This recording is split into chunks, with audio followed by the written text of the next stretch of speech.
Hello，大家好，我们来看一下这只 Petron Malaysia。原来呀，在这边的时候就是一个突破信号，马路信号，但是没有看到。它这边突破呢，就是突破这个平台，突破这个全部筹码阻力筹码峰，跟突破了全部的这个筹码阻力线。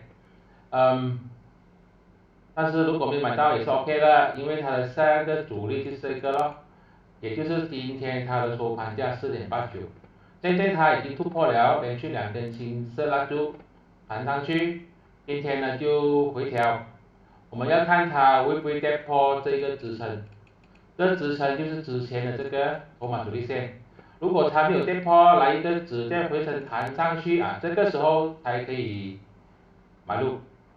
如果跌破这个4.89、4.87啊，这个就暂时忘记它。再看一下4.64的时候有没有机会弹上去。这是我的个人看法，并没有任何的买卖建议。谢谢大家。